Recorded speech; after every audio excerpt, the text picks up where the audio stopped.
দেওয়াল লিখনকে কেন্দ্র করে আবারও অশান্ত ভাঙড়। আইএসএফ তৃণমূলের মধ্যে কণ্ঠ যুদ্ধের ঘটনায় মাথা ফাটল একাধিক জনের।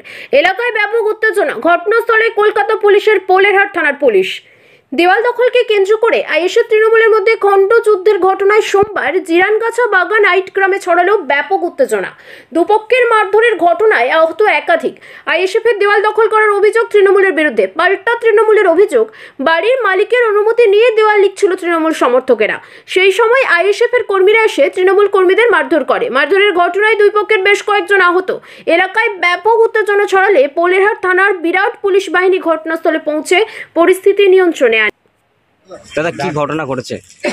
দেখুন, আজকে দেওয়াল লিখনকে কেন্দ্র করে জিরানগাছা বাগানের বুথে দেড় লাখকে কেন্দ্র করে আইএসএফরা জোরপূর্বক এসে প্রথমে আমাদের জুলি নামক একটা ব্যক্তি আছে, ওর ভালো নাম আছে জুলফিকার, ও জিরানগাছায় বাড়ি।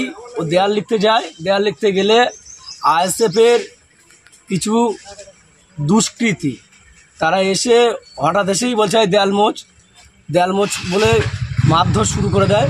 মারধর শুরু করে দিলে জুলি আমাকে ফোন করলে আমি ভাঙড় ঘোটাপুকুরে ওখানে একটা বিচারে ছিলাম। বিচার থেকে আসলাম সোনাবাজা করতে। আসার সঙ্গে সঙ্গে ওখানে মহিলাদের লেলিয়ে দিয়ে ইট পাথর ছোড়া এবং বচসা সৃষ্টি করে এবং অকথ্য ভাষায় মহিলারা গালিগালাজ করে।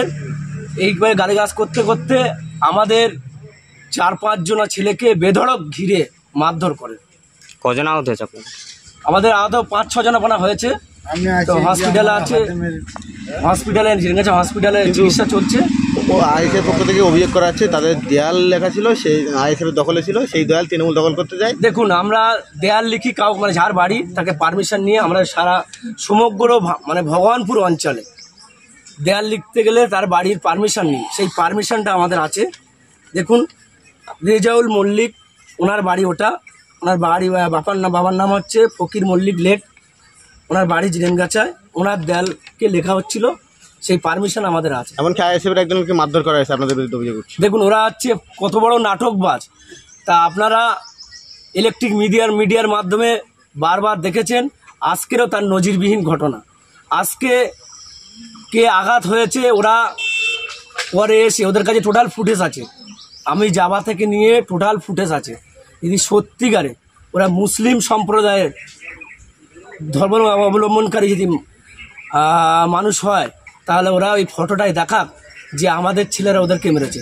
কিন্তু ওরা আমাদের ছেলেকে মেরেছে, তার প্রুফ ওদের কাছে আছে। থানায় জানাবেন লিখিত অভিযোগ? আমরা লিখিত অভিযোগ, আমরা হসপিটালে চিকিৎসা করছি, লিখিত অভিযোগ প্রশাসনের কাছে দেব।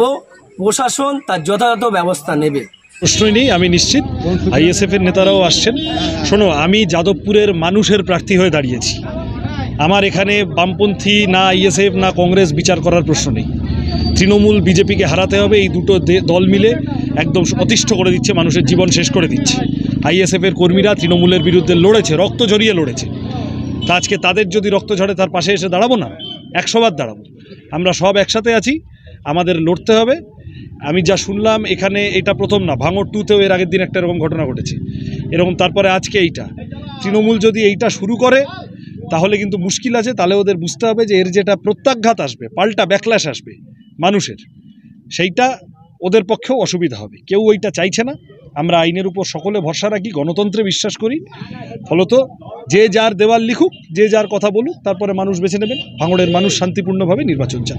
পঞ্চায়েত নির্বাচনে আইএসএফের যে উৎসাহ উদ্দীপনা ছিল, এখন লোকসভা নির্বাচনে ততটা দেখা যাচ্ছে না। তাদের কোথাও সেভাবে সবে তো সন্ধে হয়েছে, এখন সারা রাত বাকি আছে। দেখো না, কোনো চাপ। আপনাদের সঙ্গে কি ভিতরে তাহলে কি সিপিএম এর সঙ্গে আইএসএফের মানে যেটা জোট নিয়ে জটিলতা ছিল সেটা কি ক্লিয়ার হলো? মানুষের অধিকার রক্ষার লড়াই আছে এখানে। কে সিপিএম, কে আইএসএফ, কে কংগ্রেস, কে জমি রক্ষা কমিটি, এইগুলো পরে হবে। মানুষ তার মতো করে দেওয়াল লিখবে, কথা বলবে, নিজের কথা বলতে চাইবে। কেন মারধর করবে এসে? তৃণমূল তাড়াও, বিজেপিকে হারাও, বাংলা কথা।